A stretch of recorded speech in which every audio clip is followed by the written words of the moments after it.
inside at last. To Inside at Last, the one and only thief dedicated podcast. My name is Alex, and today I am joined by Jake and Seth. And sorry for the strange sounds you heard there, but we're still getting used to the streaming stuff. Jake, Seth, hello, welcome, and welcome, chat.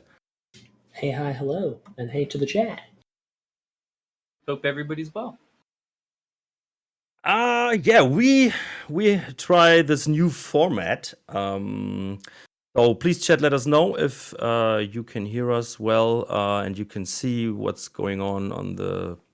There's not much going on the screen, but if everybody is hearable in a good manner, and yeah, we have this format because we thought like, oh, there are some topics that don't.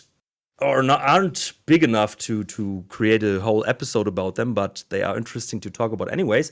And I stumbled upon some things from Reddit, and then Seth came up with this topic. Oh yeah, the Thief IP was bought, and let's discuss it on the podcast. And I was like, no, I don't want to do this. But since it's an interesting topic anyways, then I thought, hey, let's do it in this format. So let's see how it goes, where it leads us. And yeah, Seth. Yo. Since you... I'm so excited. Since you wanted to discuss the Embracer Group buys Square Enix, I would say Western Studios. What is it? Eidos Montreal, Crystal Dynamics, and the other one? Square Enix. Squeenix. No, not the whole Square Enix. It's just the divisions from the West. Yeah, I saw how well informed you are. So you wanted to talk about it. So please inform everybody what's it all about. For sure. So I don't know how many of you know. So I will just get out in front of it by mentioning that I do work in game dev. So I'm interested in this because I work at a company that has a very interesting arrangement with an international company. So I work for Sharp End Studio in Hamilton, and we have an arrangement with Microprose International, and we work with Microprose Canada, which is something that each company invests a certain amount in, and we make games together. So when sorry, one question. Yes. Microprose, is it like the Microprose that we know from the 90s? It is. But it's just like a part division, like some leftover part of the company, because Microprose isn't in the real business for years, right? No, it's really in business. They're developing games. I'm not at liberty to talk about their projects. Of course. But yeah, they are active, and we do work with them. Really? So yes. It's very interesting. Didn't know that, because I know Microprose from... what did they do? They did I think, simulation. Civ. Yeah, Civ. Lots of... right. XCOM was a big Pirates. One. B-17. And didn't they even do Grand Prix series, the Formula 1 games, by Jeff Kremen? I'm not sure. They might have published them. So Microprose is more of a publisher than a developer these days. But they have... they work with a lot of really great studios and good talent to put stuff out. So without trying to sound too much like an ad for Microprose. But yeah, because of that relationship, I was really interested when this got bought, because as far as I can tell, Embracer has a similar relationship to its studios that Microprose has. And that means that they essentially get to pick who makes Thief 5 if it gets made. So what I'm interested in discussing is like who we think they're going to pick to do that. Because I actually am not familiar with the other studios that Embracer Group owns, and I'm wondering if you guys have any idea. I would go... I think Eidos Montreal in general has the potential.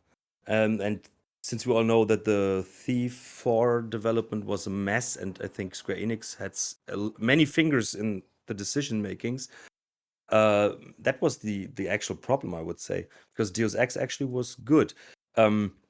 Or maybe Crystal Dynamics. I don't know. They have huge potential. I'd be interested in seeing Crystal Dynamics do it, because I don't know what's Crystal Dynamics done since the last thing I remember them doing, I think, was the last Legacy of Kain game.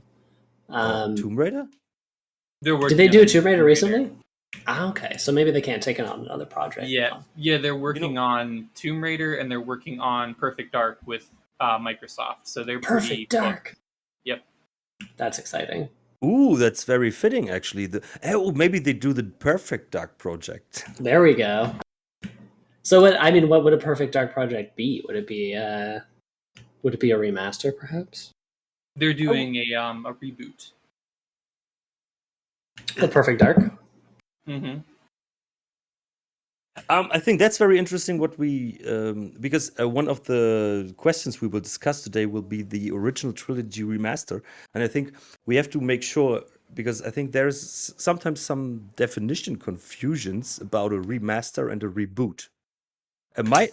That's for sure. So let's maybe agree on that. So my definition is, if it's a remaster, then it's based on the original engine, like the Mass Effect trilogy that was remastered, or maybe the Warcraft Reforged.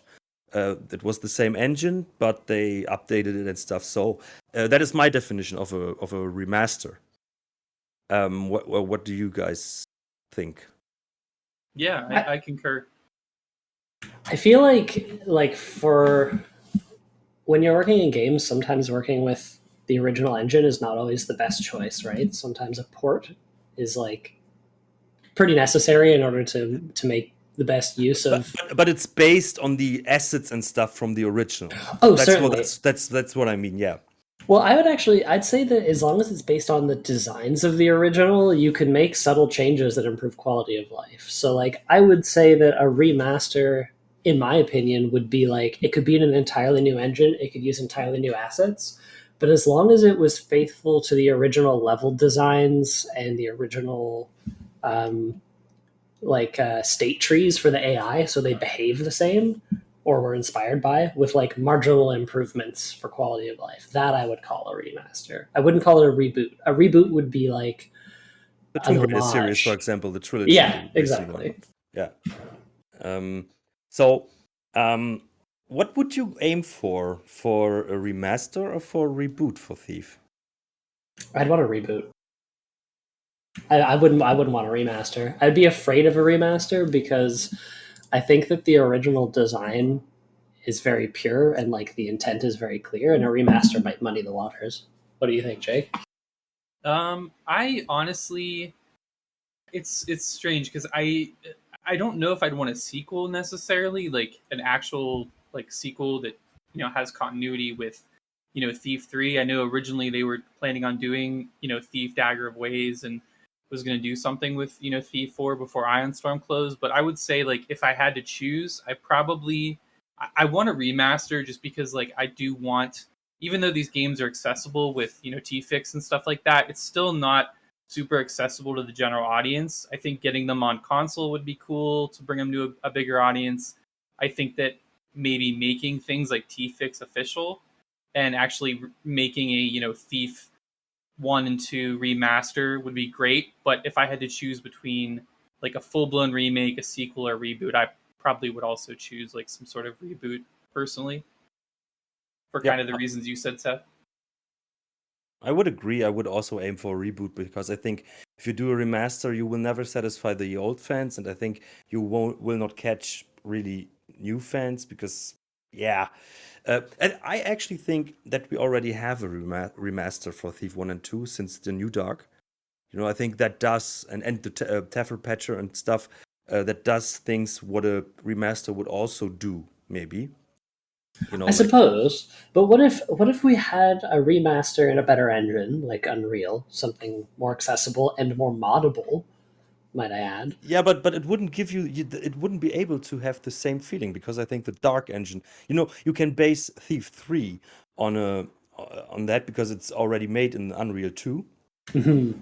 But to do that with the original games, where the gameplay is totally different, the whole movement system. What I said so often in the podcast, like the first games, they are so the engine. It's easy to read. The movement is easy to learn, hard to master, but it just works. And I think everything after that, even with Thief 3, it wasn't like clicking that much, like the Thief feeling. So you cannot reproduce that, in my opinion. Well, what So you do a reboot, so then you can say, yeah, it's a totally new thing. It's Thief, and maybe we are aware of the story, and we get to all the different parties and what people love about it, and rope arrows, of course. But I'm leaning towards agreeing with you now, like based on the argument that you can get away from some of the stigma and the expectations. But what I was going to say about like just a remaster is that you could do a remaster in a different engine and package it with the original game, because you don't want to lose, like we have such a huge heritage in fan missions, right? And like you want the new audience that's going to come on with the remaster or the reboot to realize that there's decades, literal decades of fan missions to play, and you don't want them to have to buy a second product to get into that, right? So like, what if whatever they did, they packaged the original couple of games with it? yeah, but what's the purpose? For packaging the games, well, first, added value. Secondly, you give whoever is coming into the new series the ability to play fan missions by packaging it with the original engine. So are you now for a reboot or remaster? Because that wasn't clear to me. I am still on the fence about either, but I'm saying in either case you could package the original games with it. Like American With the McGee's reboot. Alice did that. With Yes, the yeah, reboot. yeah. Ah, okay. I The think too. Oh, sorry, good. Seth. that's okay. I don't know if you ever played American McGee's Alice, which was a platformer on the Quake 3 engine, but it had a sequel, and the sequel came with a remastered version of the original, and it was great because people were able to buy one game and play two. Right? They were able to see, this is where this game came from, and I get the sequel. It was a good deal. I think to me the value of having a remaster. I agree with what you said, Alex. I don't think it's not going to sell like 5 million copies if they remaster Thief. It's still going to be something that's kind of niche, but I think you would catch those. Perhaps if you make it compatible with consoles, like you're going to get some new people. Because I mean, we see there's posts on the subreddit all the time about like I have a Xbox. Someone says I have an Xbox. I want to play Thief. Is there any way to do this? And things like that. So I think there'd be added benefit there is to remaster it so that you can actually add some controller support and stuff like that. And also there is a subset of PC gamers who, I'm not one of these people, but there is people that are like, I don't want to install all these different programs, and it is easy, but you maybe catch some of those lazier people too. So that's kind of the value that I see in a remaster. I think you're going to get some new people, but I agree that it's not going to be it's still going to be a niche thing. So that's kind of the value I see in it, is just to kind of get a couple more eyes on the series. What would you do if you were in charge of the reboot? What would I do? Yeah, it's a deep question, but what would you do? I mean, fundamentally, the first thing you need the light and shadows and sound-based gameplay to be on par with the original games, if not better. So, you have to look at that and build from there, because they really haven't. No games have really had that. We've talked about that before. So that's like step one, I think. What about you, Alex? I would actually say leave it as it is. You wouldn't change anything? Don't do it. Actually, for me, of course, I was a bit sad, like when you read that there was one interview where someone was asked from Square Enix, like, "Hey, would there ever be a new Thief after Thief 2040?" And he was just laughing and like, no. And for me, it was like, yeah, just leave it be. You will never satisfy old fans, and I think maybe the series isn't made for new things without compromises, or you have to totally change things in the game, and then it's not a Thief game anymore, and then we have the same discussion like, oh, would it be a good game if it wasn't a Thief game? But if I look at the Embracer Group and how they handle things, and from what I know is that they actually let the studios do their work, and don't they are not interfering too much. I would say you should, yeah, of course, give it to a competent studio. Maybe just make it double A. Um, I don't think that it's so beneficial if we have the fanciest stuff in there, but the gameplay is shitty. Yeah, maybe give it to Crystal Dynamics or give it to Eidos Montreal. I would actually trust them on this with if they get to do their thing, without too much interference from outside. That would be my idea for a reboot. And then really rebooted it, like with the original story. You can redo the story, and even with things we already know, but maybe with a new interpretation or new little tweaks. I would go with that. You don't play as Garrett, you play as Larkspur. Who's that? Larkspur is one of Victoria's agents. Okay. No, you yeah, and then you get a DLC where you play as Artemis, and there you go. You're just following Garrett. The whole thing is just a trailing mission where you follow Garrett. Yeah, two-player mode. Oh, co-op. So Garrett is not allowed to see you. Sorry, Jake. Like the two-player mode, or like in Dark Souls where you can just invade, But in this invasion, you're not allowed to approach the player. You have to hide from him.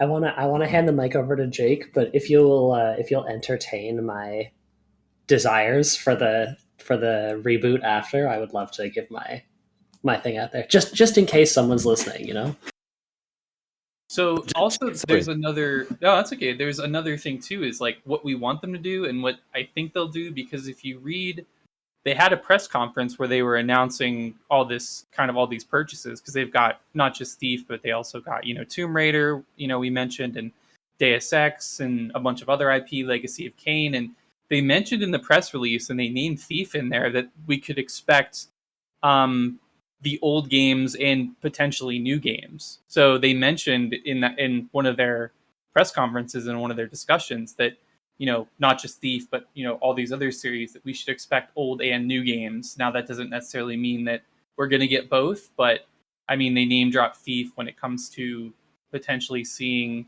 the old games come back and also seeing new ones. So that's something I think also that kind of keep in mind is what they will do. So I think I just read the chat, and there's like Bodega, we need a Souls-like Hemorrhoid DLC. I think a multiplayer would actually be very interesting. But I think, of course, focus on the main game. Yeah, but for me, it would be like a reboot where they really focus on the gameplay and the atmosphere and the story, and don't try to do, I don't know, like fancy graphics that don't add. And stuff like that. And yes, no, I don't want Stephen Russell back for this. Damn you! I know. It's yeah, I know that that's a hot take and a controversial opinion in this house. But let me explain, and I think maybe you guys can agree. I'll never agree. He sounds different. He's not the young Garrett, and since we're talking about a reboot, we need a younger voice. I actually like the Garrett voice from 2014. But of course, it was like, compared to Stephen Russell, you cannot satisfy fans. But fans can be bitches sometimes. Sorry. Me too. And you have no idea. So I would go, if you reboot it, then reboot it correctly, and get rid of old stuff and do a proper job, but keep in mind what the original game is about and what made it so great. I think that the 20th anniversary proves that like an older protagonist can work. We did have the mission with Connell, right? Feast of Pilgrims. Yeah, and I found his voice very annoying. I mean, okay, you know what though? I think the problem was the fact that when he jumped, he sounded like he was taking a crap. Not that his voice sounded funny. So every time he jumped, he went. Yeah. It sounded like he was dying. I agree though about bringing Steven back. Is like, I love Steven, he's great, but if you look at other franchises, like they're making a new Indiana Jones movie, and Harrison Ford is like how old, and he's doing that again, and it's just like you don't want to see that.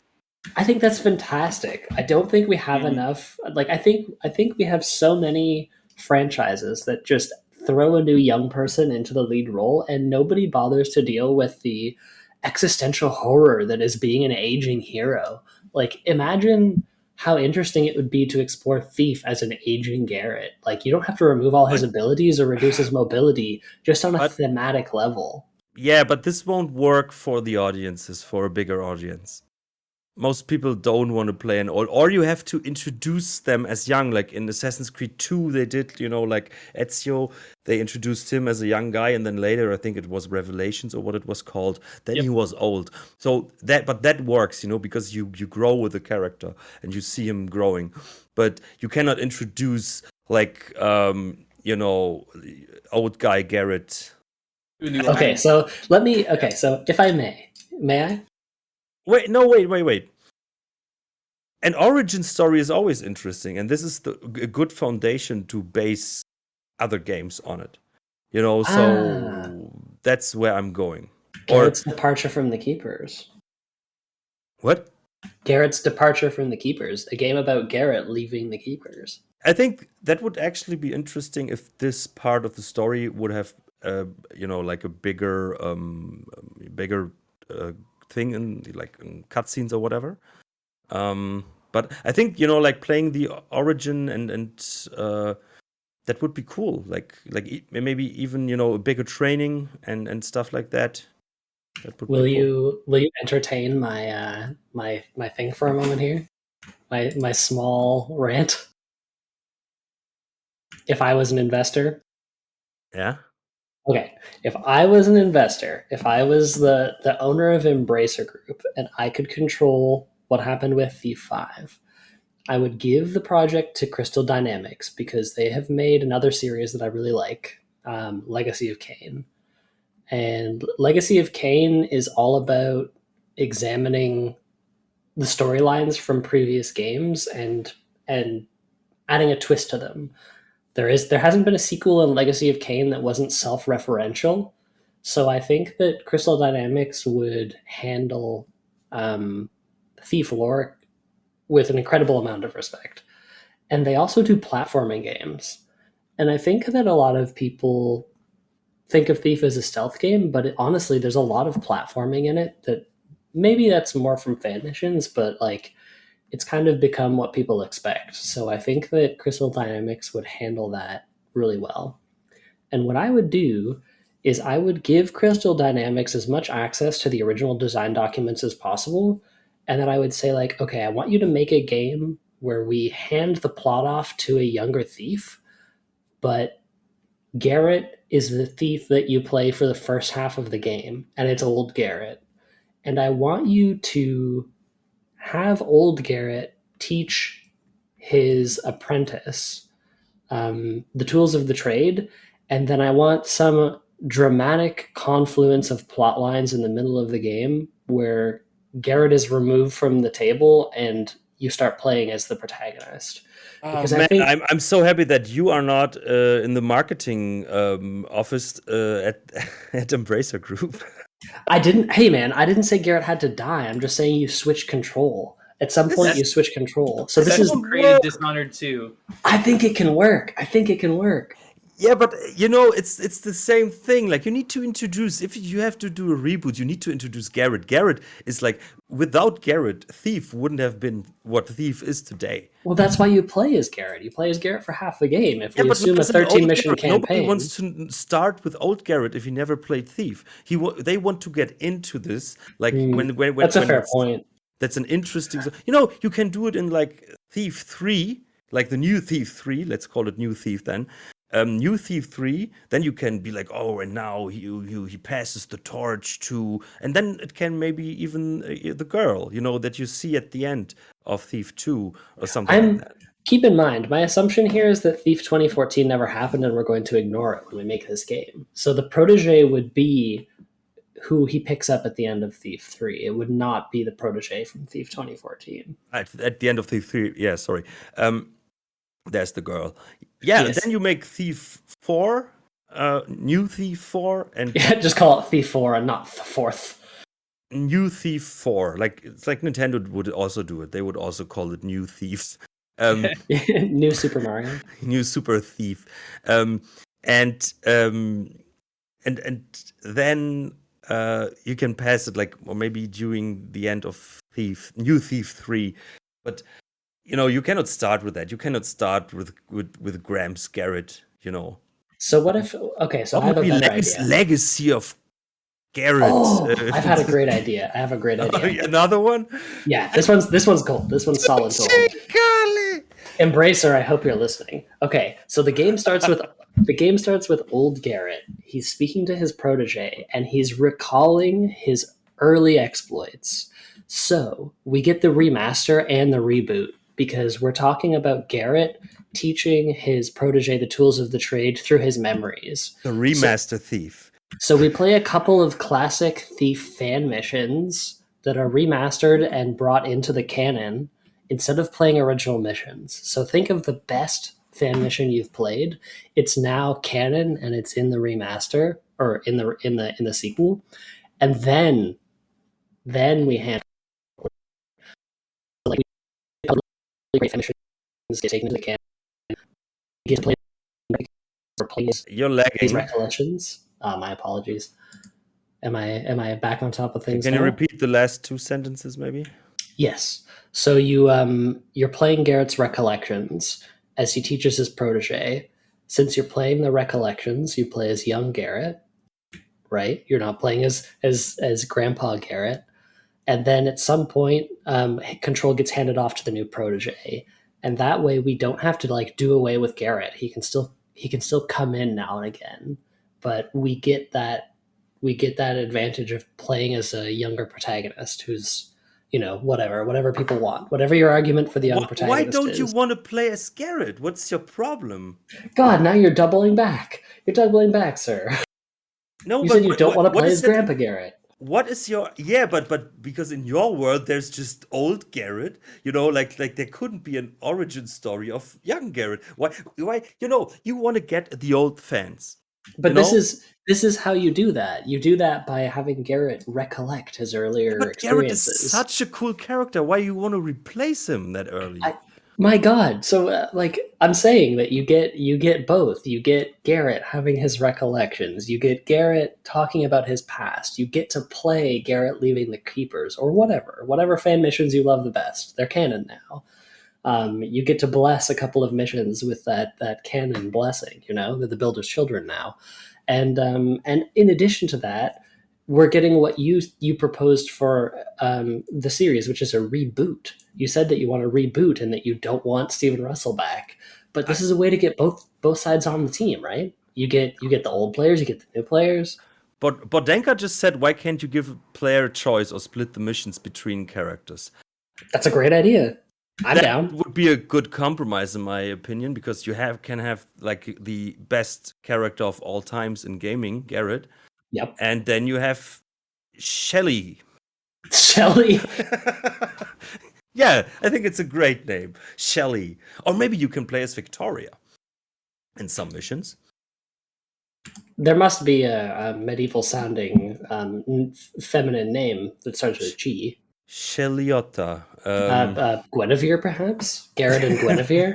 Gwen. Gwen, yes, of course. Amber. Grunhilda. Yeah. No. Yeah. My question is just why you want to replace Garrett. Why is that one of your first thoughts? Like, yes, of course, a new Thief game, and let's get rid of old shitty Garrett. I'm not saying I want to get rid of old liked him anyways. I'm playing off of what you guys suggested, which is that you want to reboot with a young protagonist. So instead of, I think you can only hold on to prequels and throwbacks for so long, and I think that it's the natural cycle of life and death to move on. I'm not saying we should get rid of him forever. I'm saying we should hand it off in a respectful way. Oh, yeah. And then when you play as the new character, maybe Emmanuel just said Benjamin, Benny. Benny. or Henriette, which could be Hen. And she's throwing eggs or something. I don't know. But, and then, sometimes, when she's like, low on self-esteem, and then Garrett's ghost appears, like in the Lion King, and then he says like, Press F to Benny, boost self-esteem. remember, and then you see like in a cool cutscene where he gets All the out times Garrett blackjack Benny. bam, bam, bam. And yeah, that's a really mystical thing. I think it's really good that we are not in charge of a Thief reboot, and I think it's actually good if fans are not in charge of reboots. Because it's always like that. If you ask fans, like, "Hey, what do you want with the new game?" and they would say, like, "Don't change anything," and then the new game comes out, and then they're like, "Oh, it's just the same." Okay, so have you ever played a Sonic the Hedgehog game? Yeah, the old ones, but for good reason, not the new ones. I don't like. I didn't never liked Sonic. I think it's a hoax actually because it was never really fast. Okay, so here's the thing. Sonic Mania was actually made by fans, and it is so Sonic Team has this giant slump um, in their sales where like games stopped being classic Sonic games and started being whatever new 3D Sonic is. Werewolf Garrett, of course. And then suddenly Sega hired fans to make Sonic Mania for Switch, and it was the best title they've released in a decade, and everyone loved it, and it was made by fans. So I think that actually kind of like flies in the face of what you're suggesting. Like we should hire FM makers to the Thief 5. Yeah, we should. The next thing we should do is like get Skeki and Dana. Yeah, get Romain on this. To get them into our studio. Yes, and then they can work something out. And then of course we would give Firemage an awesome job, and the art would be done by Dominus, and we'd bring in French Decay and Marbleman. Of course, since I am the voice of the Thief community, I would do Garrett, of course. Ah, there we go, German Garrett. German Garrett. Yeah, you did say you like the German voiceover better, right? No, I didn't say that. I mistook what you were saying. It's a good. It's actually good voice acting. So the voice is it's two guys actually in 1 and 2, and the third one was Guy 1 and Guy 2. But they both did a good job. But of course the original voice is awesome. What's your favorite line from German Garrett? Of course the inside at last thing, and he says, "Endlich drin." That's beautiful. I'm glad that I've heard that now. No, of course he's not a Stephen Russell, but for a German, sometimes they pick a voice like, oh, Deus Ex. No, the German Deus Ex was better than in the original, in my opinion. But sometimes in TV shows, like you watch it on English and then you are going to a friend and then you hey, let's go on and watch the series. And then I recognize they're watching on German. And then I'm totally like uncanny, like, wow, the voices are totally wrong all the time. No, but yeah, that's what I said. Or let's do Firemage the voice acting with his French accent for the French area. That would be amazing. I don't know. But yeah, I think that's the idea here. But Jake, you're so quiet. Is there anything you want to add? No, I had an idea. You guys were going off there, so I didn't. Yeah, I think we're just so incensed we are not letting him get a word in. So what is your idea? Maybe it's actually a good one. Well, I thought of something as we were talking too. I mean, you could have one protagonist you give two, but how about something maybe where you play as like Artemis before the events of either Thief 1 or something in between while he's training Garrett? Like something maybe happens, you have some villain, like maybe some sort of keeper villain, somebody who's trying to throw kind of the city out of balance, kind of, which is kind of the recurrent thing with the 3 Thief games. And, either you can just play as Artemis, or maybe you can play as Artemis and then a young Garrett, and it's kind of like Garrett's first, big test, but it's not something on the level of Constantine, but it's something that kind of tests his skills. Maybe there's some sort of crime lord that is taking over the city, some sort of political revolution. I don't know. That's just spitballing off the top of my head. But I had Baby's first bank heist. I had that idea for like some minutes ago as well. But for me, it's like, okay, if you want to introduce a character, and let's say Garrett in our version is the main character, and in Seth version he dies in mission 2, and then you play as Shelly. and that's a great thing. But like, if you want to introduce a character, you have to introduce him from the beginning. You know, it would have Well, it would not work in a Batman movie if the first, introduced like 1/3 of the movie just seeing Alfred. You know, um, you have to start with Batman. You have to start with Garrett, and to get to know the character, get to know his feelings, what he lived through, and what he was going through until that point where things go off. And well, here's how I imagine it. if you start with Artemis, then it's like, first of all, an old man again. But I don't think it works.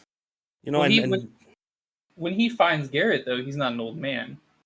He's an adult, but he's not an old man. So that's my idea was, when I was just thinking about it, and like I said, just came to me is like you could have him, and he's not an old man when he finds Garrett, and so you can introduce the beginning of the game where he starts and he's like, you get an introduction to the keepers and all that and what they do, and then he finds Garrett. Garrett's a kid, and then he's training Garrett, which is in the Dark Project tutorial. But then they have like an adventure, some sort of adventure or part of his training. When he's bringing Garrett into becoming a yeah, keeper, because that's something we yeah, really don't but know a lot it about. doesn't. But that's not how you do that to get your players, because you have to identify with the main character from the beginning, like in Horizon. Um, there you play as Eloy from the beginning.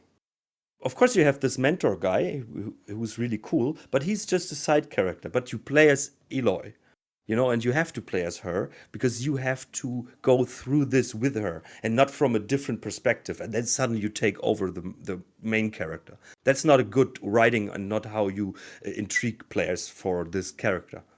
What do you mean, playing as Garrett or playing as Artemis? Playing as a different character at the beginning to introduce the main character later. You have to start with the main character from the beginning. So, yeah. I mean, isn't that what Dishonored? I mean, Dishonored and Dishonored 2 did. I mean, you have Emily in the first game; she's a kid, and then you can play as her in the sequel. Yeah, that's a different game. Well, But you I'm just play as Corvo from the beginning, and he's very important. You can do that later, as I said. Maybe in Thief 2, 3, you can change things, but you have to start with an important character. And I think Garrett, why I don't know what your problem with Garrett is. Garrett is one of the most amazing written characters in gaming, in my opinion. Why do you want to why don't you want to play as Garrett, actually?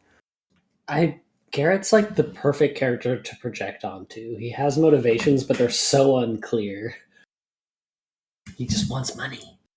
Yeah, but I don't get your why always this? Oh, you play not as Garrett for at least a part of the game. Why? Like playing Garrett is amazing. Because eventually we won't have Steven Russell to do Garrett's voice anymore, and unless we can sample his voice and have a computer do it, at some point we will have to move on. And I want Thief to go on into infinity. So, But there are awesome voice actors as well. You who needs can to have hire a them? new Steven Russell's Garrett. the best. Of course, he's like defining Garrett's character. Yes. Maybe we can make Garrett into a James Bond-like character, where being the next person to play Garrett is super prestigious. You know what I'm saying? Like when they announce the next Bond, it's a huge deal. I thought this format is a good idea, but I don't know. No. Should we swap topics? No. I think it's interesting. I actually thought before we record, like, oh, damn it, like, each topic will be like 5 minutes talking about, and now we're like 30 minutes, of course, into, we are already mixing in the original trilogy remaster thing, so we can check that already as well. But I just have so much to fight about, Alex. Like, yeah. But I don't get like. Of course, I want to play as Garrett. Why should I? Who? I don't not want to play as Garrett. I'm collating the arguments for and against, and I'm seeing Garrett. I don't want to. What's the word I'm looking for here? I don't want to undervalue Grandpa Garrett. I like the idea of Grandpa Garrett. I like the idea of exploring that theme of being an aged hero, because I don't think a lot of things do it well. I think a lot of titles explore it, and it's really trite, and the old hero just dies. So I want I want there to be some kind of respectful handoff of the torch. I want the torch to pass from Garrett to a new protagonist, but I don't want it to just be as frivolous as a new game with a new protagonist, and I don't want there to be no Garrett involved in the handoff. So I don't necessarily want to see him disappear from the series, but like I think having Garrett as the mentor and someone as the pupil and have the player take over the pupil at some point is a great way to introduce new gameplay elements, a great way to Also, I was gonna say, I do agree with your. What was that break there? Was there lag maybe? But no, I agree with what you're saying, Seth, about like there is a lot of series that don't sort of respect like you have like an older character. You know, there's so many series now they're getting brought back and there's an older character and they just die or they come back and they're lame. I don't want to bring up Star Wars, but there's a lot of people had problems with how they brought back old characters. So there is something to be said about that. Also, I want to say that these are just ideas, at least the ones I'm just spitballing. I'm just thinking of things. These aren't things I've like ruminated on. So um, I wouldn't be opposed to old Garrett. And I think too another thing is like it's all about execution too, because you could have like the best idea, but if you don't have a good team and good writers, it's going to be lame. And you can also have an idea that seems like it's going to be lame, but if you have a good team and you have a good group of people that can execute it well, it can turn out really well. Yeah, and now we have a nice surprise. I think Gamophyte just asked me in the Discord if he can join the discussion. Because yes, he has an argument for what a new character would add. So Gamophyte, welcome. I think that's the amazing benefits of a live stream. welcome. Hello, everyone. Hey, Uh, Let me know if first I'm coming things, in. first You're things coming in first. First things first. Yeah, welcome as a guest. So, when did you first stumble upon Thief?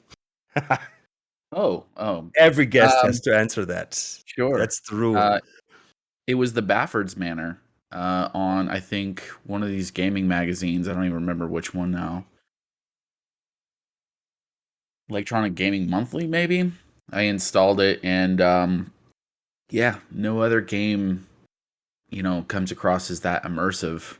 Just the fact that the guard outside literally says hello while I'm ready to, like, attack someone and fight. I'm introduced as if, I'm just anybody. And that was a really cool thing that made it, what comes next, actually sneaking in, feel that much cooler. That's what Pura actually told as well. Like the first guard is like, "Hey, how's it going?" And he was totally blown by it. Yeah. So yeah, thanks for joining us. So give us please your idea of why a new character would be a benefit. Did I get that right? Yeah, I think that after the initial introduction to Garrett and then the subsequent fan missions, we're getting saturated with the world and the characters in it. And we're kind of forgetting that beginning, and I kind of alluded to it in the demo that I was talking about, is that it's important to sort of not know anything. Not really, take up the mantle of a character that everybody kind of knows too much about. And so if you were to try to sell the idea of like completely new protagonist, I think it'd be beneficial to just literally have a no one. And because that was the kind of secret in the sauce with Garrett, you get that short video in the beginning about him as a kid, and that's it. I can see your point, yeah. It's a pretty compelling argument. What I think, what I can maybe add to that, because I think what the original games did so amazing is that they had so many, open ends and so many things. They just mentioned things here and there, but not always the final motivation or whatever. So I think that was playing a huge role on how players could or authors could do interpretation of their own on the whole universe, and I think that made it so intriguing, actually. So I can see your point there, but is there anything you want to add to that? Absolutely. I could definitely talk you guys under the table. Yeah, I mean, just to the fact that the world being a character itself, not really given to you all at once. You're piecing it together as the player. Um, you could tell that it was all about the stealth mechanics once they figured that's where they were going. And these are people that, you can imagine they're probably running Dungeons and Dragons game on the weekend. They're very creative people. And so they were able to sort of build that around. And, they're handing off duties to different people to make different missions. Then they're kind of like very on the fly piecing the story together. Um, and it's hard to remember that when we have like amazing fan missions, right? But I think that whether it was on intentional or not, that does a lot for the idea of having sort of agency as the player. When you're telling me I have to fit a role, like I'm Garrett again, and everything that I've known about Garrett in those 3 games. Now it's sort of I'm playing as a character, right? I'm not playing as myself in some odd way. So I was sort of joking in the chat that what if it was just a random acolyte, like someone in the Hammer Order that had no chance of power or coming up in the ranks or anything, and he's like hearing about the legend of Garrett, and maybe you can do sort of a fan service thing of having them meet. Something referential. Right, but really you're just okay, it's my daily duties until you figure out how to break out, until you're not tracked by the hammers, until you find a guild because you're misguided because you think Garrett would want to be in a guild. And then you're just slowly becoming and learning the mechanics of stealth. I was thinking I'm pretty sold on that. So he's like, so I imagine it as like, Garrett is still present in the universe, like, his legacy, and this guy just maybe is inspired by him. Yeah, so I wouldn't make a whole new game and just say, okay, we're gonna like take hints from it, because I actually do want that world back. I do want the hammers as you know them. And then you always have like those, sometimes you can just hear like those far echoed Stephen Russell voice, just old samples, like when he says, I don't know, let's call him... It's a long way down. What is a good name for a character? Carrot. I don't know, let's call him Simon. So Simon is just inspired, and then sometimes you just hear like this, like, yes, my friend. And then you have this cutscene where he looks above his shoulder, like Garrett is sitting there, and then it's like, yes, and then they can do it. I see that. I'm sold. Garrett becomes his internalized second personality. Yeah, right. Where was that? There was one famous gaming series. I have no idea, but it sounds like a great idea. Like he doesn't have a portal gun, it's like a thief gun, and then and the soul of Garrett is inside that. Man, I'm excited for the new Thief sequel where you play as Uriel now. Burglar is the new game. No, but I think I see your point, but I always see the problem with like old fans, But on the other hand, if it's well done and the character is in the same but different way as charismatic and smart and adds character, I think if it's well written, then it might work. Yes, and because when you. So, I'm sorry, but someone just wrote in the chat, like, that's why FM works so well that feature new characters. It was Bordenka as well. I think this actually works really well in a lot of missions. So you have a new mind, so you don't have to, like you can get rid of old things, but you still have that universe, which is still, I think, the best character in the game. Yeah, I think the beauty of this proposition as well, though, is that if you have mod support, players can still put Garrett into the game themselves. Yeah, or as he's like a DLC character or something like that. You have Garrett to sell DLC. Just to sell it to the publisher as well. Yeah, I mean, part of this, and I apologize, Jake. That's okay. Part of this argument is like the excitement you start to feel for this game, this demo that you got on this disc, when you go to school, and that was the age that I was, I wasn't saying I wasn't like gushing over the character Garrett, right? I love him in the end. It's almost like he grew on me, but ultimately I was telling everybody like, "Did you know there's like multiple levels of sound reaction?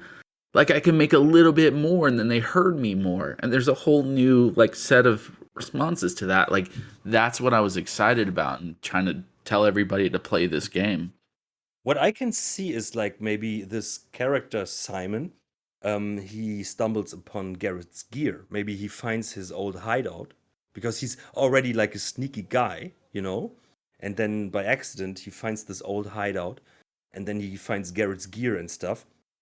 And then I think that would be a cool resemblance to Garrett, and a nice way of taking over, but Garrett, because I don't see Garrett as the character, who trains someone, so I think it would actually be more in the interest of the lore of the character of Garrett, that it's, that he's forced to do it, but it happens somehow in a sneaky way.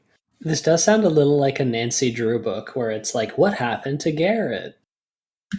Like you find traces of him, but he's not around anymore. So like the reward for new people is beating the game, but the reward for old fans is finding out what the hell happened to Garrett. Yeah, where's yeah, and then no, but I think that, of course it's like not the first time someone did that, but I like that actually, like someone's taking over from the legacy, but in their own motivation and ways. I think that okay, so that works really well with Thief's like exploration pillar, and I think that that would be an amazing way to reward players of the classic games, would be to hide hints about Garrett in the world that you only find if you look for them. Or maybe since Garrett is still close to the keepers, he knows of a prophecy, but for some reason, I don't know, the keepers are gone or missing or whatever, and you find out what Garrett knew, but nobody, I don't know, saw that, but you figure it out, and now suddenly you have a new thing, to save the city or whatever. And you have to find clues throughout the missions, maybe clues that Garrett left or something like that, so that Garrett is still like, in the background. You find a rare gemstone called the Thigh. Oh, the horn. No, but actually, Gamophyte, is it Gamophyte or Gamophyte? I'm sorry. It's Gamophyte. Gamophyte. Doesn't really matter. So I think, so I'm actually very grateful that you gave our bullshit a bit of a direction that made sense. Actually, that was a really cool input. Yeah, I appreciate being able to come on. I already like where you guys are taking it. I'd like the idea that, because this acolyte's very incorrigible, he gets out, he evades the hammers looking for him, or her, goes to, a thieves guild, gets roughed up, tries to hang there, and then you're sort of learning about Garrett from this third party view of how they feel about him. So there could even be mistrust of Garrett, that starts to come up in the character. Man, imagine if he turns out to be the bad guy. Nah. You trust him the whole time, and then he double crosses you. No. That's not nice. And then you kill him. Right. Yeah, because he's sitting there in a chair, really old, yeah. No, but you can call that mission "The Death of Garrett." yeah, and the early years, Garrett's young years, I think it was. No, but I think that would actually be something that even old fans could work with. You get rid of old ties, but you still keep the legacy and the world alive. Yeah, I think Seth's point, I believe it was Seth, that the bad ones, and you really want to, after all said and done, you enjoyed that experience of sort of like realizing your place in the world all over again with stealth mechanics. You also just have fan mission authors that can just completely take whatever, the new engine is offering and go ahead and make yourself, Bafford's Manor again. That would be a thing. You would have to have an editor, which is today not a standard, actually. Yeah, I think regardless of what the studio goes with, they need to include like a source development kit of some kind. Yeah, but the problem is if they have a licensed engine, I think that might be pretty hard. Nah, you can do it with pretty much any engine, Unreal or Unity. We're But planning with to do that with ours. from the license, I mean. Like the IP? No, if you do an editor based on Unreal, let's say Unreal now, are you able to release an editor? So the editor must be based on Unreal as well. I know Unreal is for free available, but I don't know. But that's a Yes, different yeah, thing. that's what a source development kit is.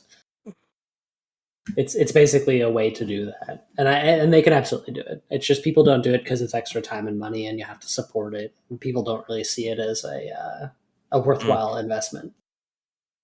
Yeah, but I think if they would do the basic game right, that would actually be a nice thing. So I like that idea, and from that origin story of the new character, you can go on, and maybe you can have Garrett DLCs, or maybe Garrett he has dreams about Garrett, and then maybe you can relive like some of the original missions or something like that, or at least parts of it, which would be a cool fan, fan thing. If you 100% ghost the game on expert, you unlock the original campaign. Yeah, of course. I think then they will either release an editor. Talking of time and money. Yeah, but I think that's a cool direction. So now I hope Embracer listened.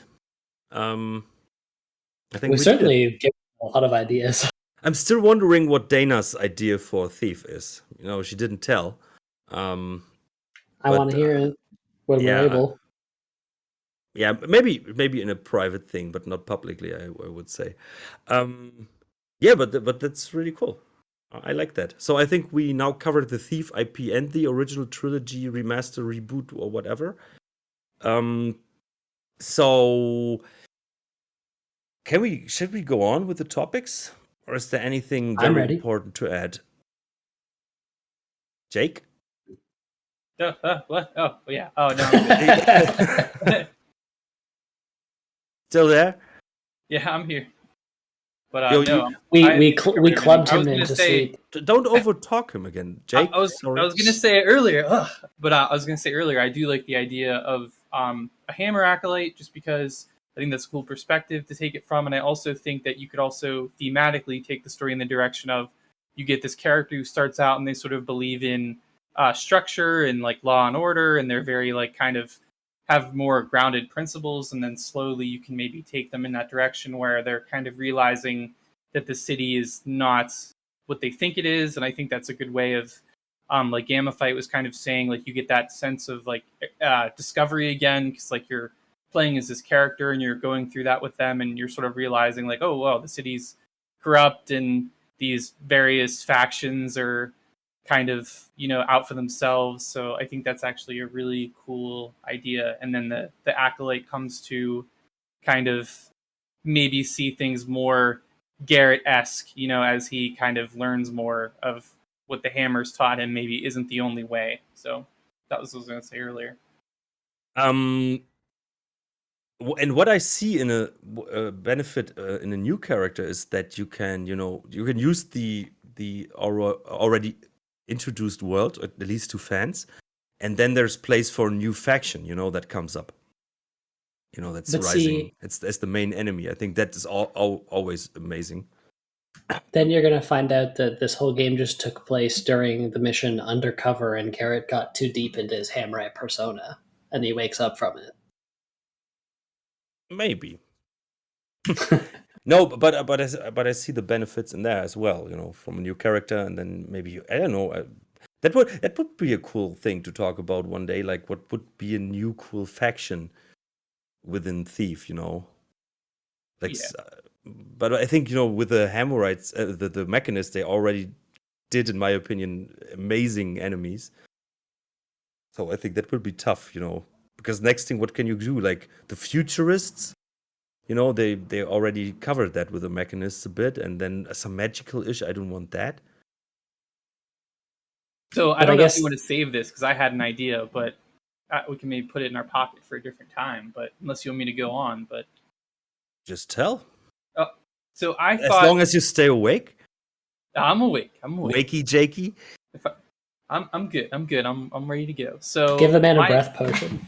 So my idea of another faction was, if you think about, like, if you existed in this world and you lived through the events, and this would be if there was like another game that followed on from Deadly Shadows. I should just have that as the background. So if you lived in this world, so you've lived through, Constantine, slash the Trickster, almost destroying things with the eye. You lived through Karis, nearly blowing everything up. You've lived through, Gamal and the Hag and all that. So I would think that the natural reaction for somebody would be is like, we don't need any of these clandestine factions. So my idea for a faction was sort of a almost kind of like an anti, theological sort of faction. They don't believe in the hammer, they don't believe in the builder, they don't believe in the trickster and the pagan stuff, and they kind of are against, they're kind of like maybe a faction of kind of anarchists in a way. That was kind of my idea, because you think about it, like, why would you want to keep putting your faith in the hammers or the keepers or the pagans if they're going to keep destroying the world, basically? Yeah. I don't have a name or a fancy name or a logo, but that was just my idea. Maybe, the Seekers, I don't know, something like that. The Seekers. The Seekers of Truth, I don't know, something like that. So it's too close. They'll sing the world. They'll sing the world. They'll sing. There's a new world somewhere. The Seekers. The Sneakers. The Sneakers. So sometimes games and movies come up with stupid names. So the Seekers, I like that. It's close to the Keepers. Yep. Or the Givers. I don't know. Givers. They give the truth to the population. They don't keep, they give. I think there's a problem in that one of those names is a popular group from the 60s and 70s, and the other is a famous book. The Giver, yeah.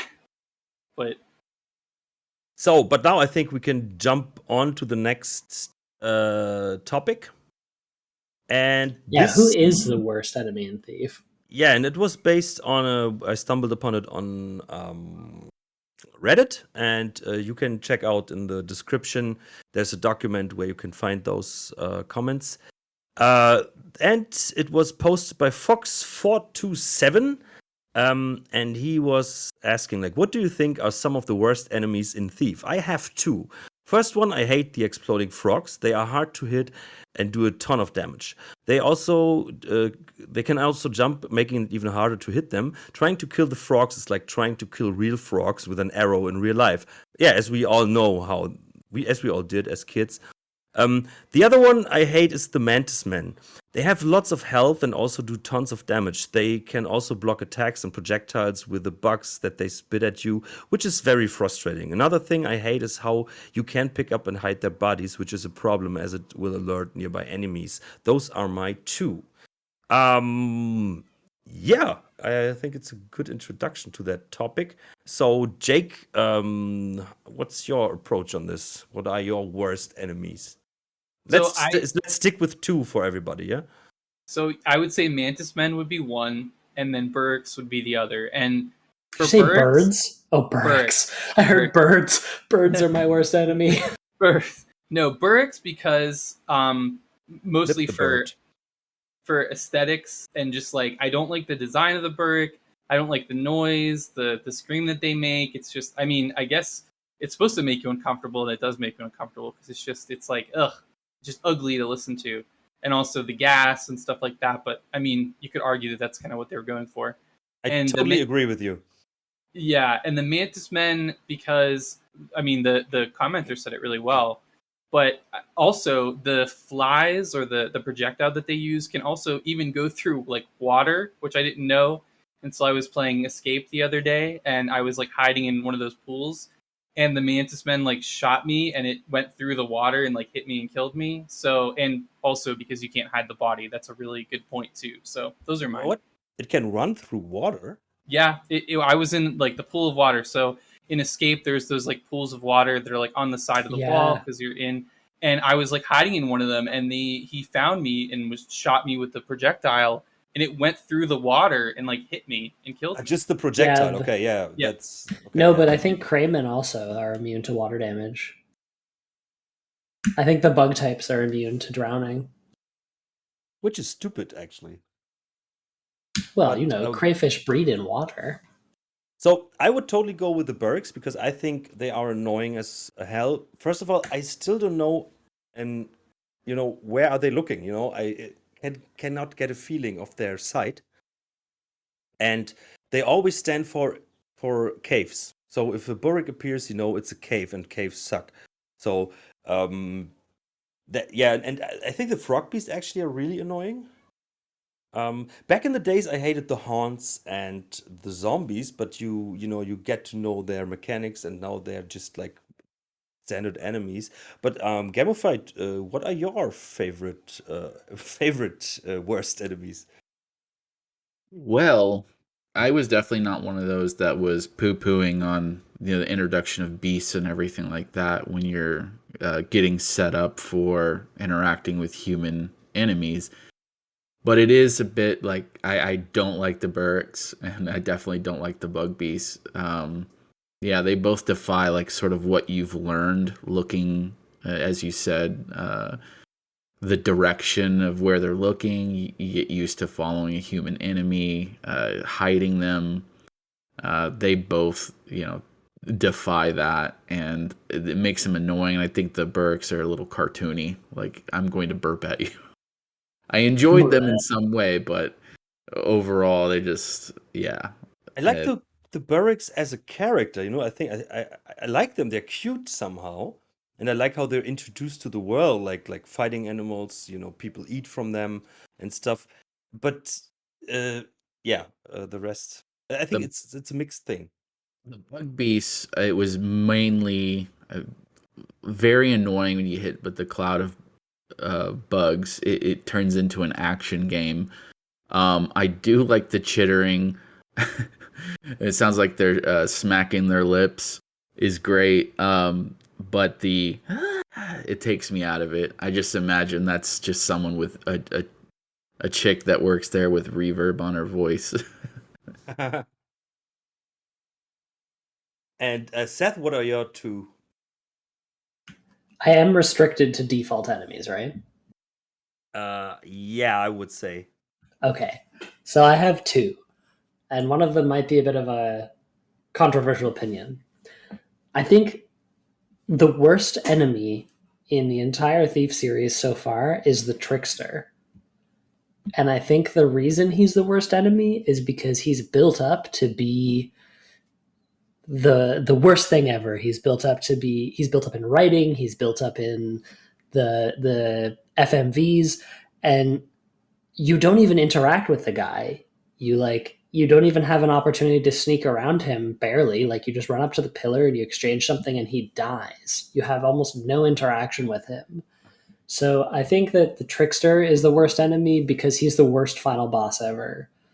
And my second opinion is that the bug types have to be my least favorite. I like them, but I think they're a missed opportunity in that was a spot the devs could do really weird things, like, have a firefly enemy that lights up every few feet, or like do something that's really going to screw with the player's patterns, and they just had big bugs you can't move instead. Ooh. I totally agree. Someone just mentioned cameras. Cameras are the worst enemies. I didn't think of that. First of all, I like your trickster thing, because I didn't think of that actually. But you're totally right. He's very disappointing. But I think he's not annoying as an enemy. In his mechanics. Like as a challenge. He's just so predictable for the god of the pagans. So I think it's a different reason for what we just said about the other ones. The other ones are annoying within the gameplay. Yeah. And the Trickster's just disappointing because he was built up so much. But I think that's a very interesting approach. But just reading cameras, who was it actually? It was Bodenka, of course. I think the cameras actually are annoying, and the bees, the children of Karos as well. So that's now I maybe need to change something. What do you guys think about the cameras and the mechanist stuff as in general?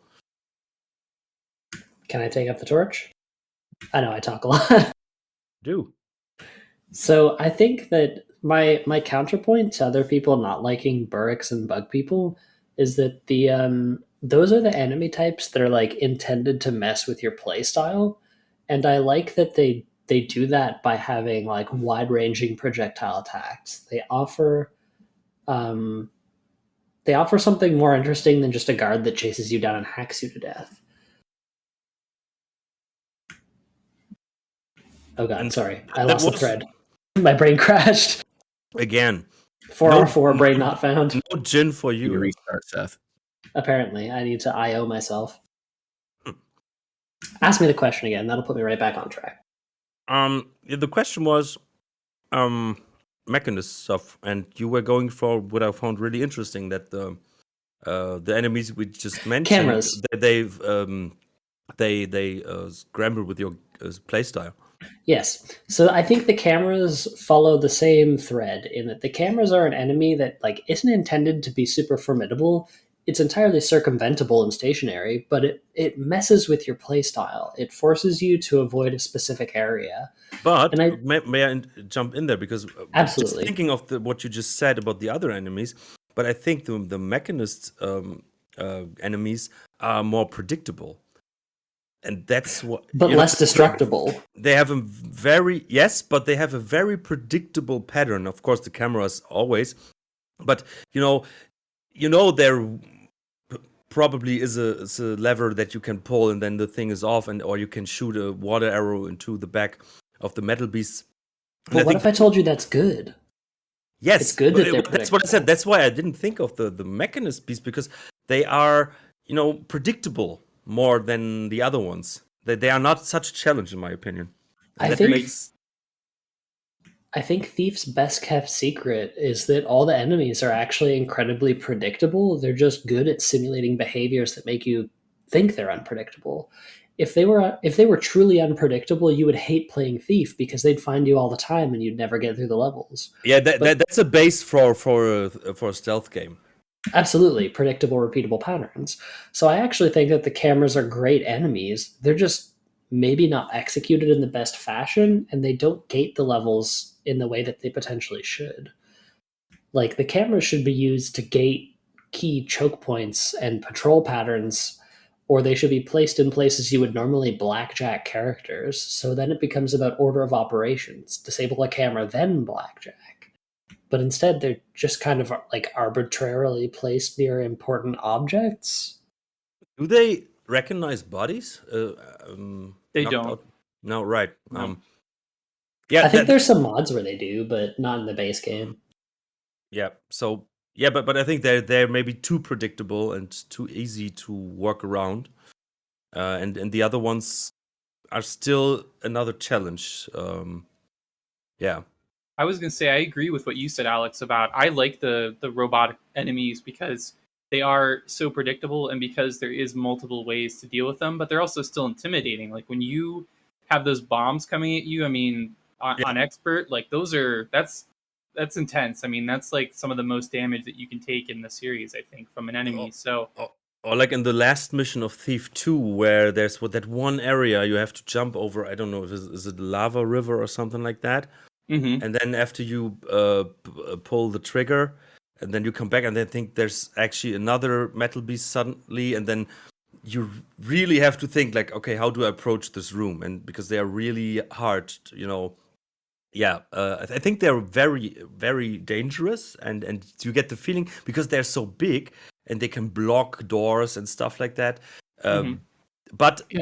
But you still know, if I get in the back of this guy and I have a water arrow, I can deal with him, in a different way.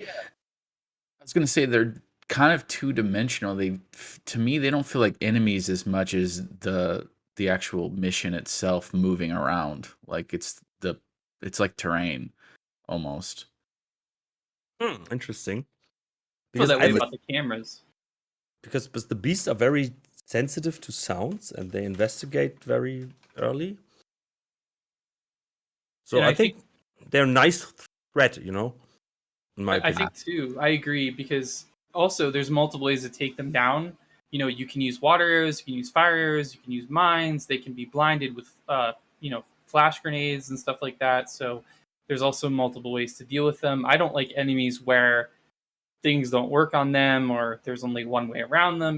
Because I think that's kind of, as I think everyone knows, like the bread and butter of Thief is doing different things in different ways. So I like them. Cameras I view more as an obstacle because cameras can't kill you. Cameras just bring other enemies and they can kill you. Like turrets and um, like the Children of Karis and guards and stuff like that. So And annoying alarms. I yeah, really alarms hate exactly. Thief's alarm sound. Yep. Nemfrey Folson just wrote worst enemy KO limits, and I totally agree. That's the worst enemy of the whole game. Yes, ghosting requirements, worst enemy. But Hey Seth, you had mentioned why are they just putting it by the most important places? And I like to think that that's like they don't actually know the power they have. Like they haven't, it's not been in the world long enough to think about full coverage. So they're just stupidly like, this is the most important place. And they just put it there. something It would be interesting in a new title if that was expanded on. Like it was in the world long enough to where like, okay, now we got this. We got this. Well, some of the missions, like First City Bank, have random cameras too. Like there's cameras that don't always spawn in the same place. So that's also, I think, another factor too. Is like you might play a mission where um, some cameras will appear one place and won't be there in the other. I know First City Bank has that. I'm not sure if I don't think every mission has that, but there's definitely a couple cameras that are randomly generated in that I mission. didn't know that. Yep. Wow. So, there's ones because I've replayed that mission and done it again and like back to back, and I'm like, oh, there's a camera there this time and not there this time. I think there's a Really? couple guaranteed ones. Wait, Yeah, which mission? yeah, First City Bank. I mean, correct me if I'm wrong, but I think there's a couple cameras that are um, randomly generated. I might look this up real quick, but while we continue on, but Even when I think I know absolutely everything to the world, I will give this podcast a lot of credit. I don't think there's been a podcast where I didn't listen to it and I was like, I didn't know that. It's either something like the origin of a texture or the thought behind something, or like in this case. Well, I mean, we're all obsessives here, you know. Yeah, and we have no idea either. Yeah, I'm completely unsure of anything I ever say. It's all caveat emptor, right? I have info. So this is from the Circle. It says this mission is designed so that every time you restart it, the guard population and camera locations are rearranged. In other words, areas that might have been simple to navigate previously may now be complicated by extra guards or cameras and vice versa.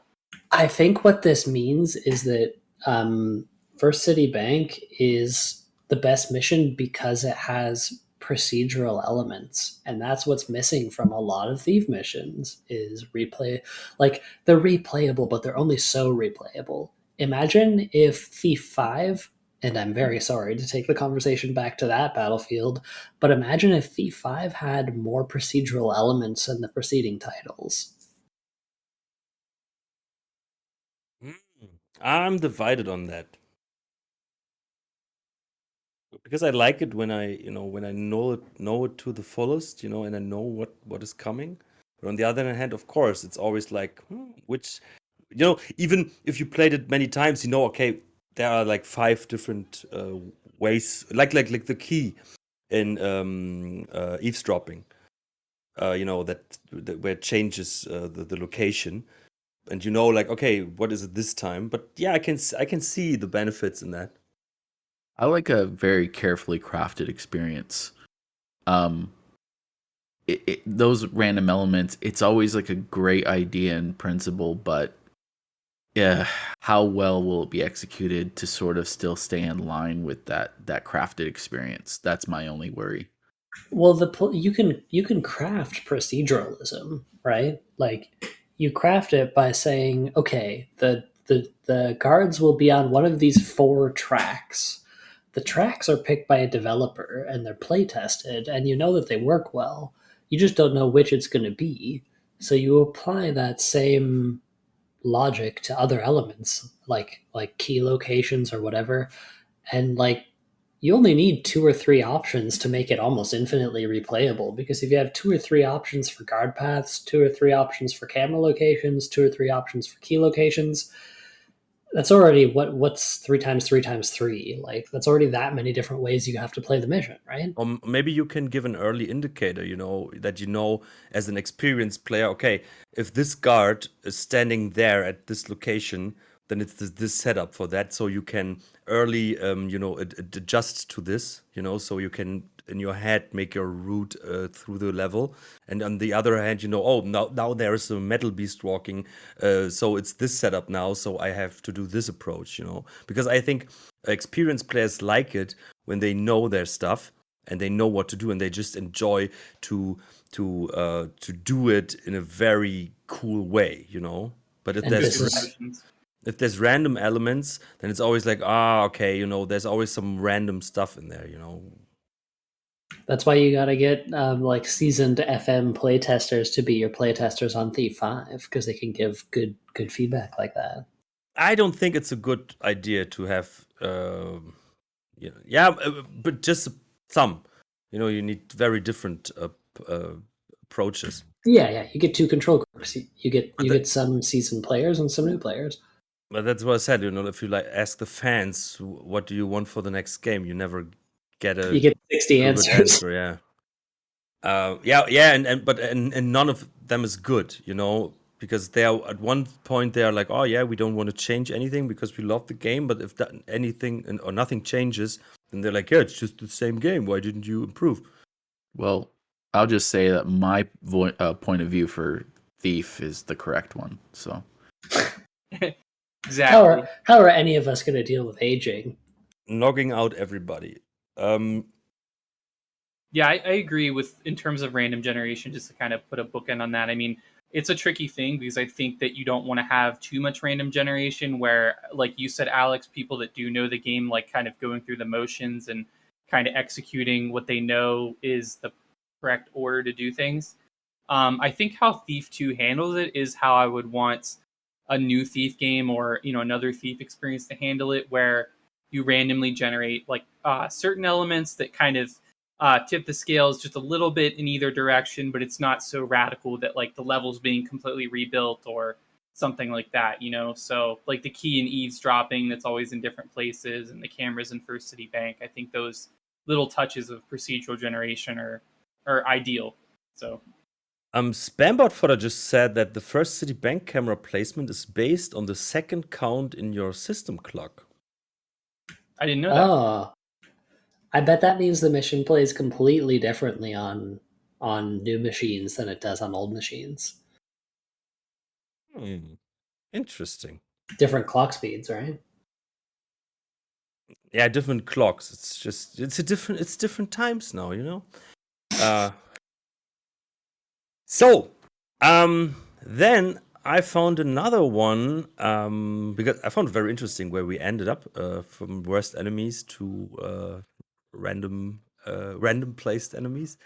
Then there was someone mentioning a navigation mod for Thief, and I thought this was very interesting because he asked, it was Butterschnitzel. I like that he must be German, so it's Butterschnitzel for you English-talking people. Yeah. Thief 2 navigation mod. Navigating is often really hard to me. Yes, I know the yellow area on the map shows me roughly where I am, so I think he means the highlighted area on the map. But it's still very confusing to me. Is there a mod where I can see exactly in which direction I'm looking at and where I'm on the map? Or do you have some tips? Call me casual, but this is pretty exhausting to me. I feel like a maze runner. Well, I think it depends whether or not you're role playing or not, right? There's 2 different schools. You're Garrett, and so you should know what he knows, and therefore it should show you on the map. Or you're Garrett, and you're figuring it out for yourself, so you have to use your compass. I would say it's in general the map system is part of the experience, and I think most Taffers would say like, "Hey, that's part of the game. It's important." And So I think there won't be a mod for that because it would maybe benefit like for 3 players in the community. But I think, and I can understand that, I found it interesting that he said it in Thief 2 because I think Thief 1 is way more confusing. But then today I thought about it, like how many confusing buildings are in Thief 2? And I thought, like already the second mission, like the harbor area or the docks can be already confusing for the first time or second. Then the police station is already pretty confusing. Then you have Truard's mansion. Of course, the bank can be very confusing. Then Angel Watch Tower can be very confusing. Then masks and casing the joint can be very confusing. And of course, the last mission can be very, very confusing as well. So I can see where he comes from. And maybe he plays for the first time. And some people maybe don't have good skills and orientation. So I think it's an interesting approach. But what do you guys think, Gamophyte and Jake? I agree. I think that I agree with what you said about. I don't think there'd be a demand for it because I think everybody that makes Thief mods and Thief maps is going to be like an enthusiast. I can't imagine that many enthusiasts are like, this game needs a quest marker or something. But in terms of, yeah, I mean, I think I definitely agree with what you said, Alex. Like Thief 1 was the game where I got lost more. When I played Thief 2 for the first time, Sabotage at Soulforge, like you mentioned, was one where I got lost. And but other than that, I mean, most of the maps are squares or they're square-like. So if you just keep going, you usually can find your way. I mean, there's a couple buildings that aren't the most intuitively laid out, but I really didn't feel like I needed to even use my compass much in Thief 2. It was mostly using the map. Whereas in Thief 1, when a mission, Alex, I know this is your favorite mission, the Lost City, I had to use the compass all the time. Oh yeah, I yeah, of course, Lost City and yeah, just the best. Favorite, but best mission ever. Those missions like in Thief 1 were ones where I struggled with. But I mean, you just use the compass and it helps. I mean, it doesn't lead you necessarily right there where there's a flashing thing on the screen that says, oh, you're here. But if you follow the compass, and also a lot of the places have signs on the wall, or there's text or something that will indicate where you're at. So Jack Sparrow compass that always points towards the next objective. Yeah. Or just a marker inside the game, Oh God. in the HUD. A waypoint. Yeah, like go here, do this. Or maybe like a Grand Theft Auto style, navigation system with just a line.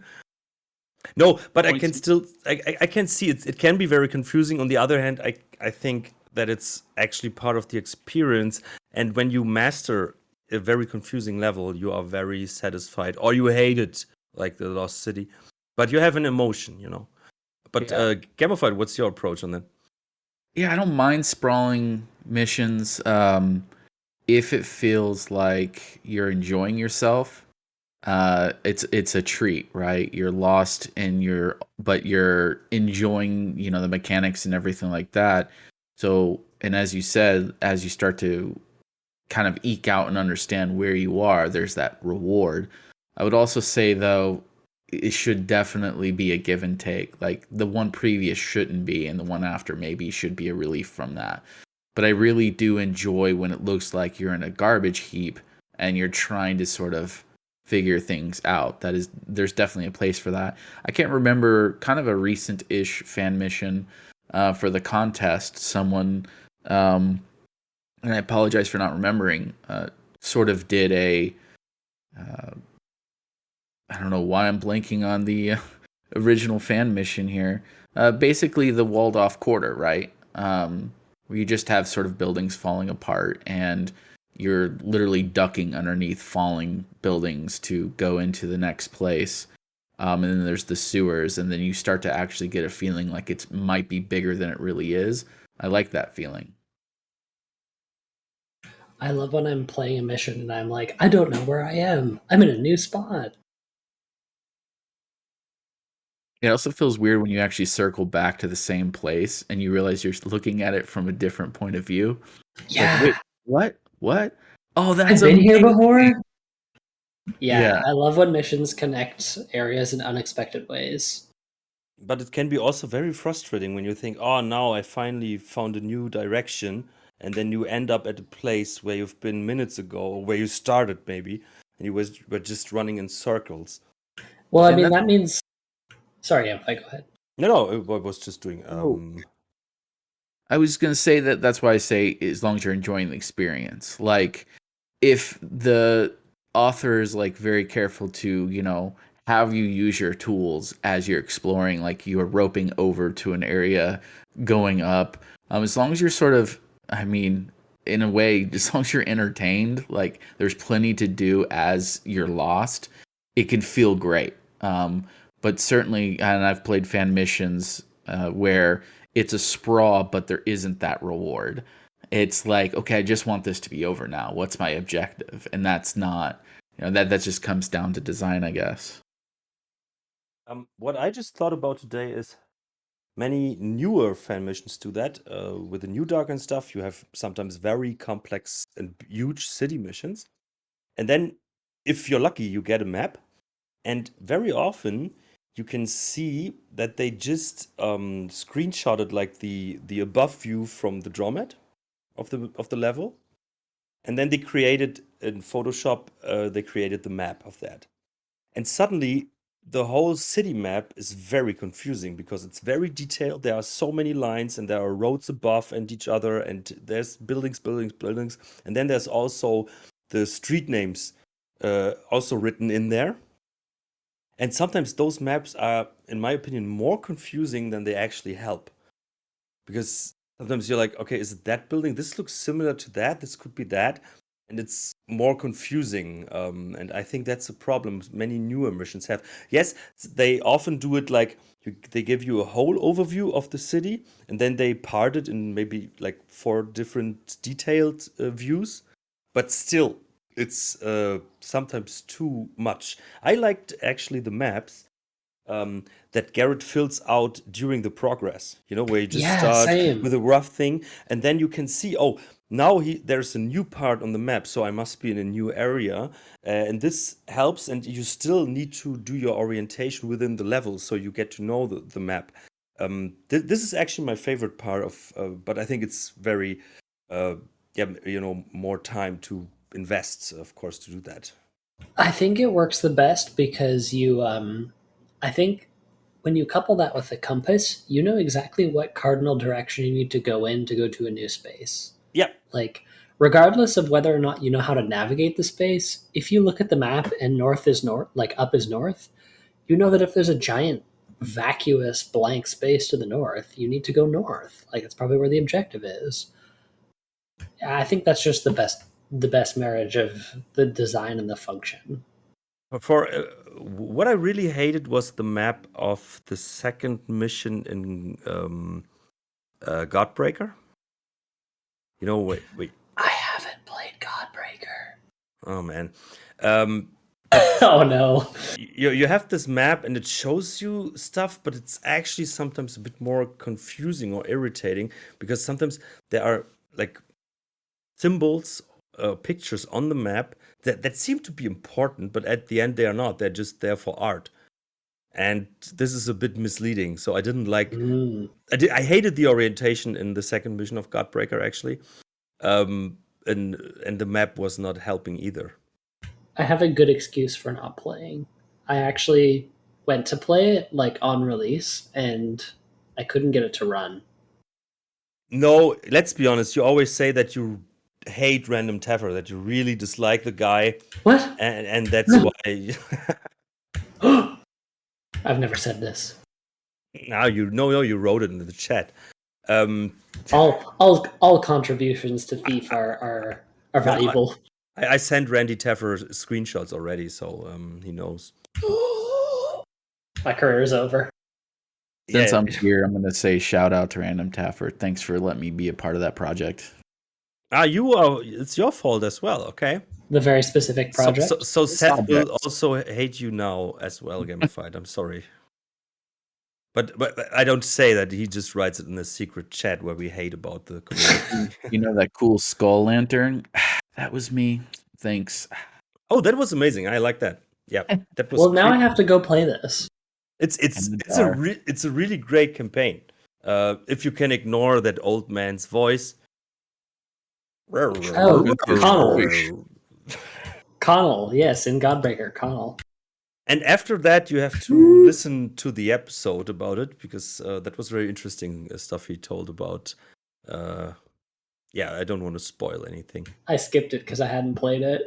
I'm just telling you, when you play Godbreaker and you are in the second mission, just get into a building or a rune, look out of the window and look over the swamp that is in your back at the start. Just saying. I'm looking at it right now in Angel Loader. No, that's not helping. Don't in game and then look over the swamp that is in your back at the beginning, out of the window of a rune. Just saying. I'm not doing it. I'm not doing it. It's not creepy. It's just interesting. There's no jump scare or anything. It's just like it's intriguing. I am not installing the fan mission right now. Yeah, we just have our last topic actually, and I left it on purpose without a question mark at the end. It's Thief 4, a good game. A shameful statement. It makes no sense. I know. A contentious statement. But Wavy69, also on Reddit, wrote, "Is Thief 4 a good game on its own? I've always thought Thief 4 was a pretty solid game on its own, right? But a bad entry in the Thief franchise. I replayed it recently, and without the context of the previous games, I think it's pretty alright. I'm curious as what y'all think." I'll let someone else go first because I have the most vitriolic opinion. I think of all of us. I'm definitely out. I never actually played it, so. Yeah, I mean, this is gonna be a lot of you guys because I have to admit I haven't either. It's just Seth and me. So I replayed it. So I would have agreed with that statement before I replayed it for the stream. And after that, I didn't finish the game with the stream for reasons. I would disagree now. Because out of my memory from 2014, I was always like, yeah, it's not a good Thief game, but it was a good experience in general.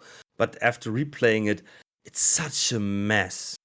This game is such a mess. And yeah, we will do one episode about it one day.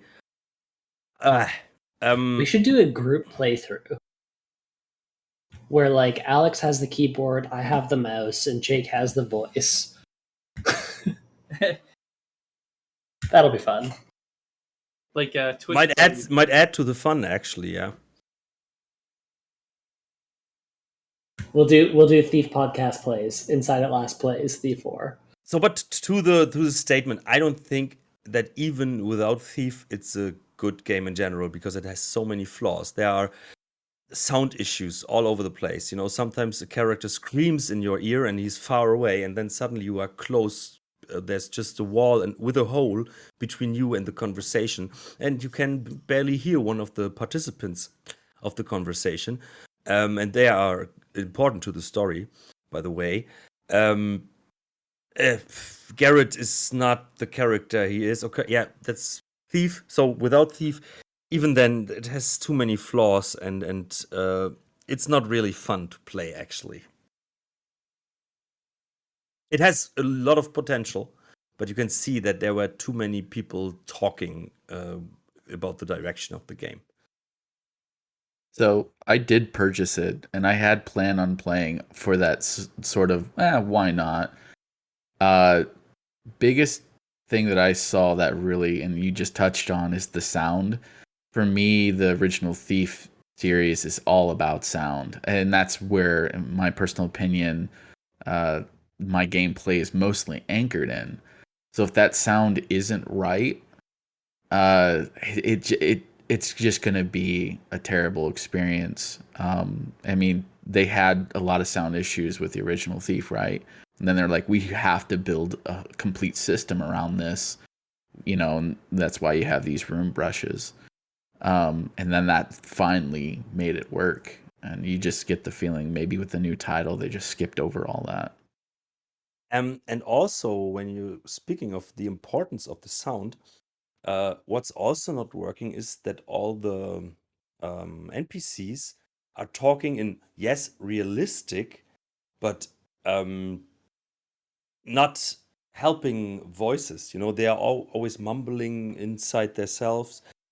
There's just one scene where you have to follow a drunken guy, and he is like behaving a bit like Benny, and that is such a highlight in the whole game because he's suddenly like he's acting, and suddenly it's like, oh yeah, this gave me a feeling of that what Thief is about. And we discussed it on the podcast a lot of times that the goofy guards and characters are so important to the atmosphere because they are adding life to the world. And here suddenly the guards are just talking like, oh, and this is not working. It's just, I don't know. It's just generic. What I've had the game in my Steam library too, like Gamophyte has, and what's kind of put me off is the style of the game. Like I watched a lot of your playthrough, Alex, when you were playing through, and I just like looked at the art, and it just like did not, the visual style does not appeal to me. I also know that in the game, if I'm not mistaken, and I will play it eventually, but don't you have to pick up each loot like by hand? Like there's not just click and it's in your inventory. You have to actually like pick it That's up. that's in my opinion, that's pretty cool. I like that immersion with the hands, but opening every wardrobe, and that is so annoying. Yep, that's what it seemed like to me. I was like, this is something that's kind of cool because you can imagine that they might have had this in the original had they had like the technology and the animation stuff like that. But it's also one of those things where I was like, this looks so tedious to like open every single drawer and like to have to like take everything out and stuff like that. So And that's that's why I just always say that a new Thief approach can never satisfy the fans of the old Thief game because there was no animation for everything. It was just gamey. Click on it and you have it in your inventory.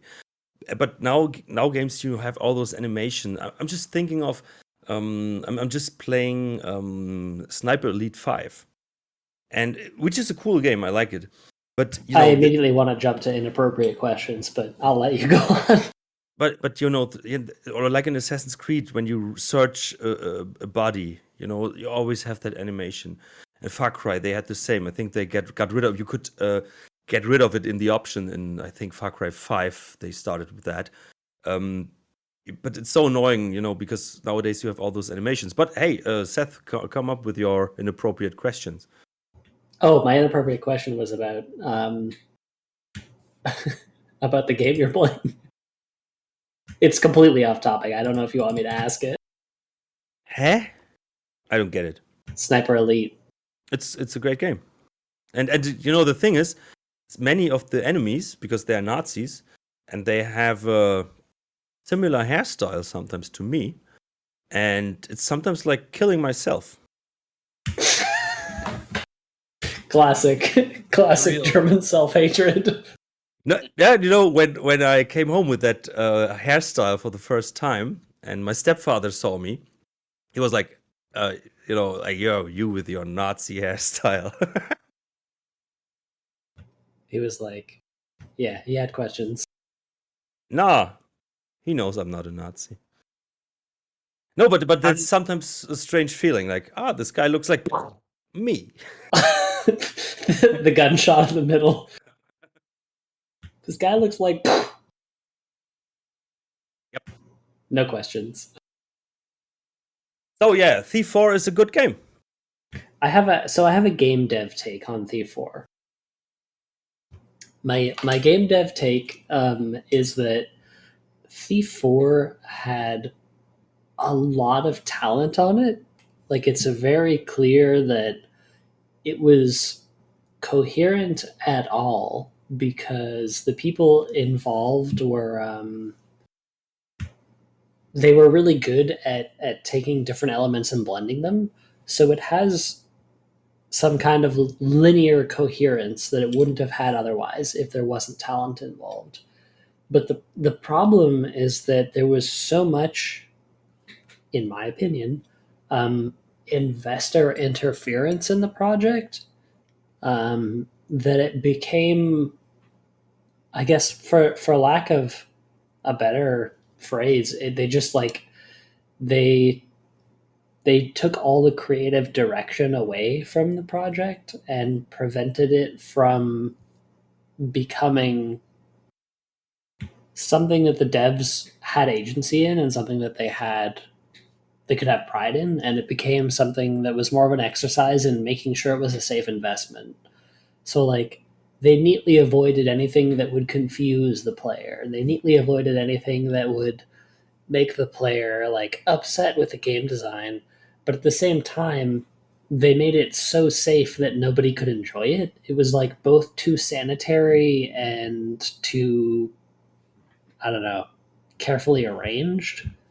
And like the fact that there were areas where once you jumped down a ledge you couldn't climb back up. I was like, what is this? This is just so far from the original Thief design that it's not even, it's barely on brand at all, you know? As I always say, you cannot recreate the feeling of the first games because of the engine and modern game technologies and standards. But from my game perspective, from my perspective, that's not an issue of can you or can't you, because the fact of the matter is that in current engines you can do anything that old games did. But the problem is that there are conventions that investors wish to observe now, because they look at subsequent titles as safe investments. They don't look at sequels as a way to iterate and to push the medium. They look at sequels as, the first one was a guaranteed success. So I want you to replicate all the things that made this a success with taking no risks. I don't want you to take any risks. You know, I want waypoints. I want the players handheld. I don't want there to be any ability for players to get confused or lost. And I think that Thief 4 really feels like a game where like all of those extremes of like, don't let the poor player get confused were like taken to their logical conclusion. I will admit that I didn't beat the game, but my observation from the time that I did play and from watching other people's total playthroughs was that like the investor very much wanted people to buy this game, run on the rails, and not get lost or confused or upset at any point along their journey. Yeah, and I think that's still the misunderstanding, because when you see like games that are suddenly hits, they're like unexpected, they do exactly the opposite of that. Like Minecraft, like how was that fantasy Viking multiplayer game name that was so successful for a while, or Players Unknown Battlegrounds or Battle, uh, Yeah, it's a twist on a familiar genre. yeah, and I think that's like the opposite nowadays. Like, okay, suddenly things like that work, and they are fun for different reasons because they are not streamlined. Yeah, I totally agree with you. I just wanted to add, like Bricknose said that in Thief 4, Garrett felt like a kleptomaniac stealing forks and knives out of the dwarfs of peasants, and that was a running gag during the stream I did, like with the chat. We always like, oh yeah, it's that certain scissor everybody was looking for, and now there is again. Yeah, the game, nothing felt like any worth, any worth to it. It was all boiled down to what could be made into a commercial product. And I think that that's the thing with Thief, right? It's like, yeah, Thief is a classic and it's an established game and it has a long-standing community, but the community that Thief has exists because people have had a lot of agency in basically branding Thief. Like Thief at release and the Thief that we discuss on the podcast are like two different entities, because we discuss Thief as a thing that has 2 decades of fan content that define what it is. And I think that ultimately releasing the game with an SDK Dromed, and like giving people the agency to decide what the game would be is what makes Thief that we understand. I think that's part of the reason why we haven't talked about very many Thief 3 fan missions on the podcast, you know? But that's something for a different day. Sure. We are almost at 2 hours now. We're hitting our mark. No, that's not the mark, but I think that, for Taffers talk, we are at a fine thing. But maybe Jake or Gamophyte want to add anything before I will lead to the introduction. I was going to say, just to kind of put a bookend maybe on our discussion in regards to just where Thief is going to go, I think that not having it in Square's hands is going to hopefully be a good thing. Um, I think that Embracer has done a good job with some of their other games, some of their other remakes and other continuations. Specifically, Destroy All Humans got a remake that was very faithful and true to the original, and the SpongeBob game they did as well. So they've had a good track record of sticking true to franchises, even when it means keeping mechanics that are maybe not the most mainstream. So I am kind of cautiously optimistic is my take on it. I think that they've been a good steward for other franchises, and I'm hoping that if Thief does come back, that pattern will continue. So Yeah, like Jake, I'm hopefully optimistic. I think a challenge for any new Thief game, and I was going to talk about this, and hopefully this doesn't start a whole new hour, is that when you have, because it's going to be obligatorily on a newer engine with light and sound, you know, what was beautiful about Thief is the simplicity of, like I mentioned, there was like 6 different ways to react to sound and 6 different ways to maybe being saw. Well, you could sort of see that gradient actually on the floor with that older lighting. And the challenge is going to be how immersive could these new AI be? How many different types of reactions, that gradient's going to get finer with better lighting to make sense of seeing, kind of getting a video, an audio feedback of the player yourself in the world. That's going to be a huge challenge in trying to make a modern Thief game.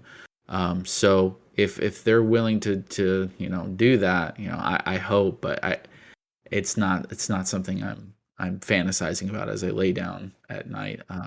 It's one of those things that'd be a wonderful surprise. What I always think is like, do we really need a new Thief? Because we have people that work still on Dark Engine missions and even campaigns, and then we have the Dark mod, which in my opinion is an amazing mod, or a total conversion now, and standalone thing, where you get so many great experiences. So do we really need a new Thief? I think I don't know.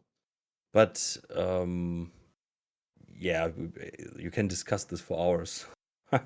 My Yeah, fantasy is to have all of us group buy the IP, like every single TTLG member all buy the IP. It's like, now we own it, and now we get to put in that work, because as Seth was saying, just how the industry is right now, are they going to really put in that labor of love for that would be demanded of a game like Thief?